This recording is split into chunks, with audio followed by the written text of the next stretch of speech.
Aujourd'hui, à l'occasion de la Journée mondiale des organisations de la société civile, je tiens à emphasiser les rôles importants que ces organisations jouent ici à Madagascar. L'Union européenne donne beaucoup d'importance à la coopération avec les organisations de la société civile. Nous les appuyons à travers toute une série d'instruments et en particulier on finance leurs projets dans les domaines du développement économique, des services de base, de l'eau, de l'assainissement, mais aussi dans les domaines de la gouvernance. Ces organisations jouent un rôle incontournable dans la défense de la démocratie, des droits de l'homme, ont joué un rôle important dans l'observation électorale ici à Madagascar et on les appuie aussi à travers le renforcement de leurs capacités d'une façon plus structurelle à travers la formation et l'assistance technique. On considère aussi que les organisations de la société civile peuvent nous apporter des opinions, des points de vue, des perspectives qui ne sont pas toujours reconnaissables, mais qui sont très importantes. Et pour cette raison, on les consulte régulièrement et en particulier dans la phase de préparation de notre dialogue politique avec les autorités malgaches. Les principes du fonctionnement de la coopération avec les organisations de la société civile ont été retenus dans la feuille de route, mais aussi dans toutes les activités financées par le Fonds commun multibailleur Fanainga, qui est connu ici à Madagascar pour la grande quantité de programmes qu'ils ont exécutés.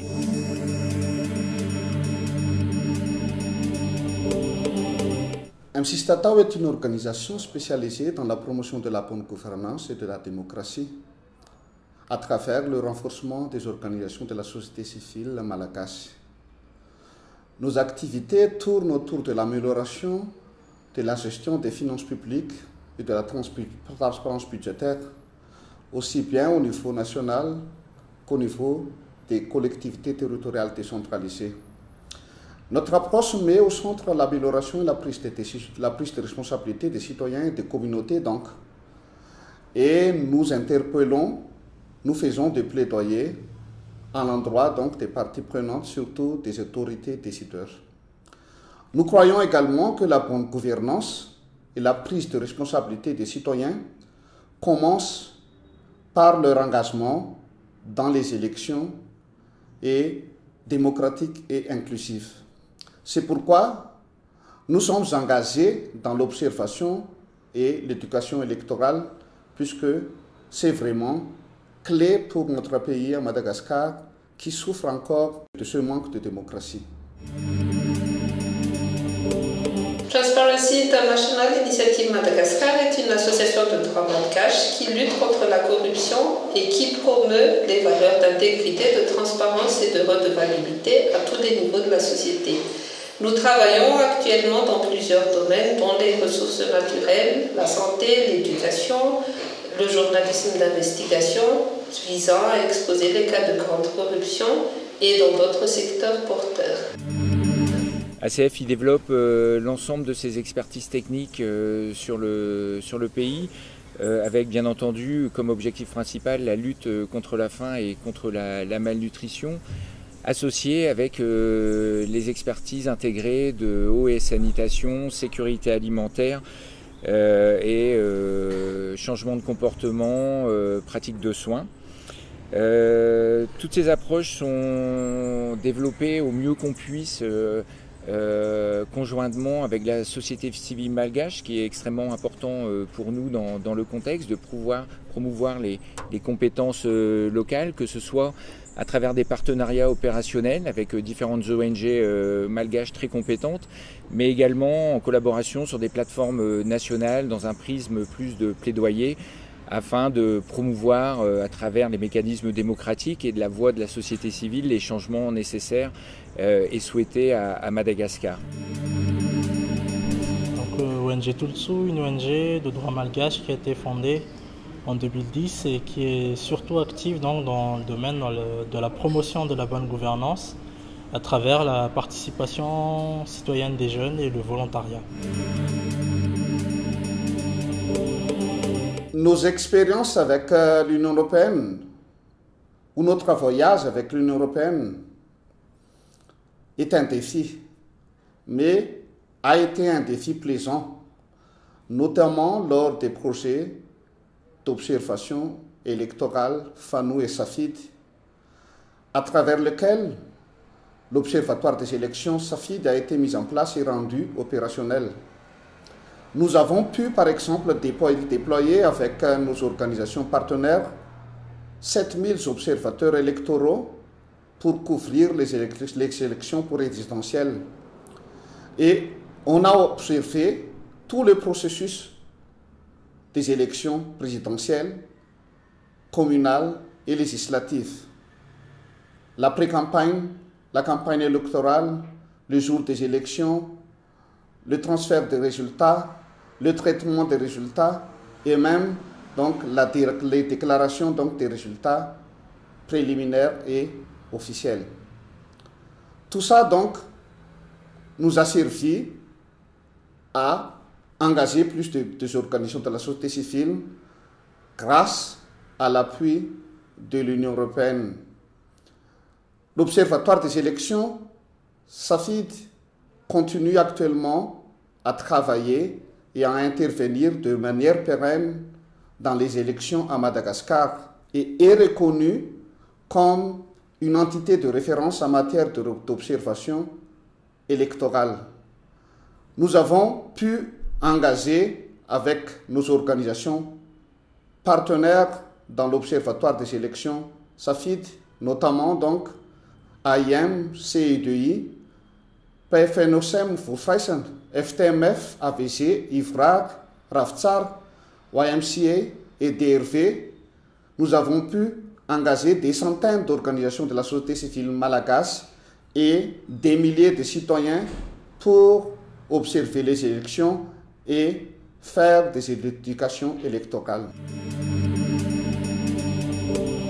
Nous avons commencé par travailler avec l'Union européenne à Madagascar vers la fin de l'année 2018, puisque nous avons reçu une subvention pour mener notre projet Tsablinkas, qui vise à améliorer l'accès de la population à la santé. Ce projet nous a permis de mesurer les incidences de la corruption dans le domaine de la santé dans les 6 provinces de Madagascar et à mener un plaidoyer en conséquence.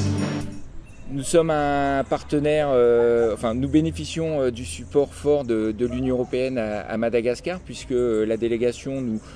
porte support à travers différents programmes, 3 programmes actifs aujourd'hui, mais également associés à des programmes de la Commission de l'aide humanitaire de l'Union européenne pour ce qui est plus des réponses d'urgence. C'est extrêmement important puisque ça nous permet, avec l'Union européenne, de travailler sur ce qui est stratégiquement crucial à Madagascar pour nous, de garder une approche stratégique de nexus entre l'humanitaire et le développement. On a par exemple dans le Grand Sud, avec toutes les problématiques de sécheresse, des situations de malnutrition aiguë, où nous pouvons d'un côté travailler sous l'angle humanitaire et avec des réponses d'urgence de santé-nutrition, tout en continuant notre travail de développement de long terme, de renforcement du système de santé grâce au support de l'Union européenne. Ou encore un projet phare pour l'Union européenne auquel Action contre la faim participe en tant qu'opérateur, le projet AFAFI, qui, dans le Grand Sud, propose de s'attaquer aux causalités de la malnutrition, de développer des interventions et des activités sensibles à la nutrition, que ce soit par des interventions agricoles, environnementales ou d'organisations communautaires, ceci dans une perspective de long terme. Et puis aussi un soutien très fort à Madagascar de la délégation suite à la crise mondiale du Covid-19, où la délégation nous a démontré sa solidarité et notamment sa réactivité en nous permettant en nous subventionnant une riposte Covid et en supportant un consortium élargi porté par Action contre la faim, associant Médecins du Monde, CARE et l'ONG nationale ASOS, et qui a fait preuve et a été un programme majeur dans cette riposte du Covid, notamment dans la capitale à Antananarivo, mais pas seulement, également dans d'autres régions. Donc l'ONG a commencé à collaborer avec l'Union européenne en 2013, notamment grâce à un projet qui s'appelle Zahavat, un projet d'observation électorale. Et également, nous avons pu collaborer avec l'Union européenne qui était un des bailleurs du Fonds commun multibailleur à Madagascar, où nous avons jusqu'à maintenant été subventionnés à travers 2 projets, dont Tskulkuli, le projet BALAP en ce moment avec Fanang.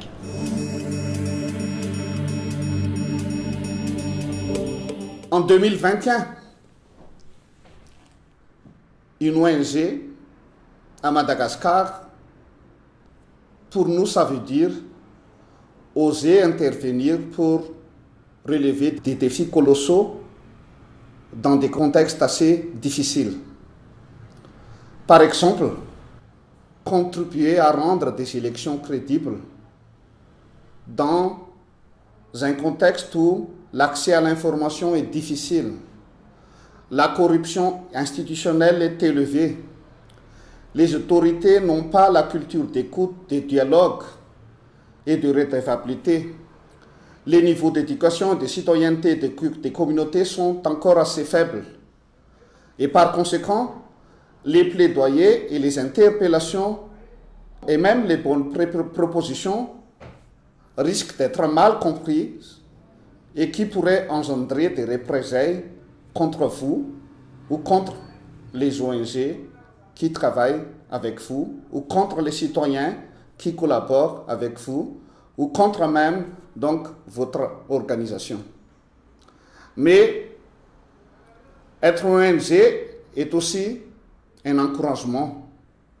ou une satisfaction de contribuer à faire bouger quelque chose,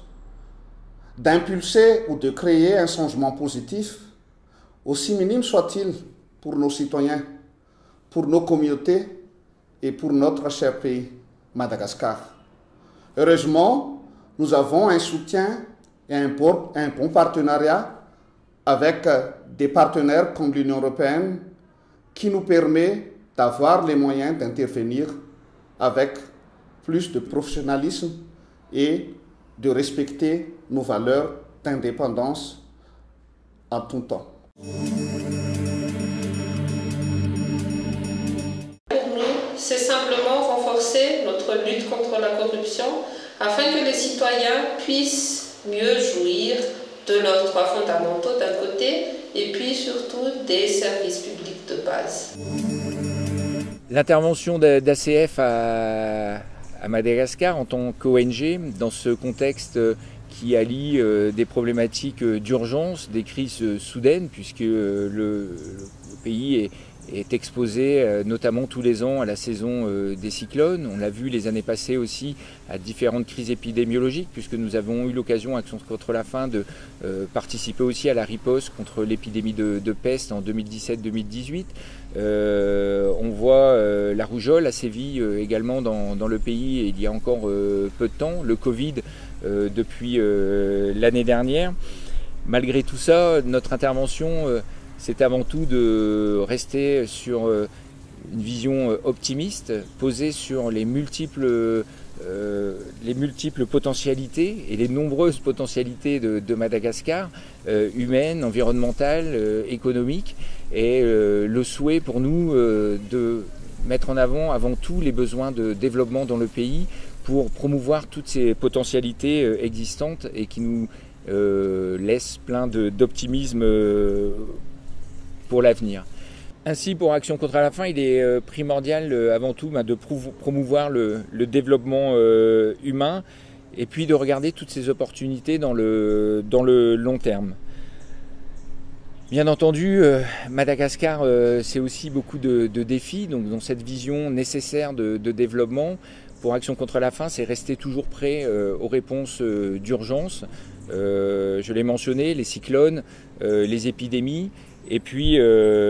pour beaucoup aussi, la situation de sécheresse dans le Grand Sud, impactée par le changement climatique de manière très importante.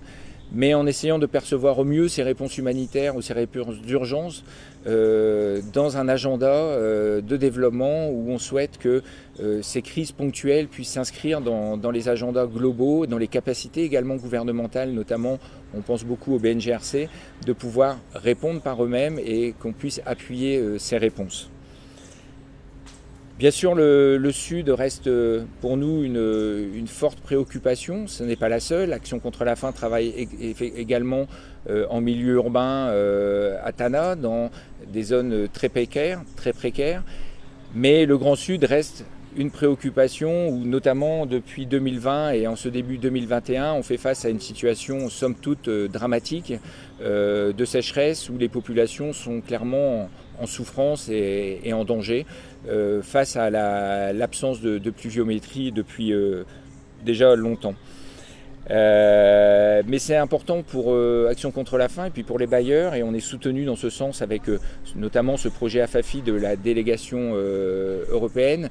de regarder ça aussi dans le long terme. Cette problématique de changement climatique, pour nous, Action contre la faim, c'est de mieux l'adresser dans les années à venir, non pas seulement dans le prisme de ses conséquences par des réponses d'urgence, mais de regarder de plus en plus les causalités, et notamment avec des bailleurs comme l'Union européenne, essayer de travailler de plus en plus sur les causalités de ce changement climatique avec des programmes, on l'espère, qui permettent de mitiger les risques et diminuer l'impact du changement climatique global dans le sud de Madagascar et à Madagascar de manière plus générale. Pour cela, Action contre la faim travaille au mieux qu'on puisse, avant tout dans le dialogue avec les bénéficiaires, dans l'écoute et le respect des besoins des populations, et tentons au mieux que nous puissions, en toute humilité, de répondre à ces nombreux besoins sur le territoire malgache, et que je répéterai encore une fois, qui nous remplit quand même d'optimisme avec toutes les potentialités humaines, environnementales qui existent, et au mieux, avec les autorités, avec les bailleurs, pouvoir développer un avenir meilleur pour ce pays magnifique. Être une ONG à Madagascar, c'est être surtout en fait un think tank d'idées, de solutions aux problèmes sociaux qui existent, vu qu'à travers une ONG, en fait, on peut se permettre d'expérimenter, et ça c'est un luxe que le gouvernement ne peut pas se permettre, mais en faisant des mises à l'échelle et en faisant nos propositions au niveau des décideurs, on peut travailler ensemble pour trouver des solutions aux problèmes sociaux de Madagascar. En général, je tiens à réitérer qu'une société civile vibrante, engagée et forte est un élément important de la démocratie participative et peut donner une contribution essentielle au renforcement de la démocratie et à la promotion et à la défense des droits de l'homme et des libertés fondamentales. Donc voilà, vive les organisations de la société civile et vive la coopération avec l'Union européenne. Merci.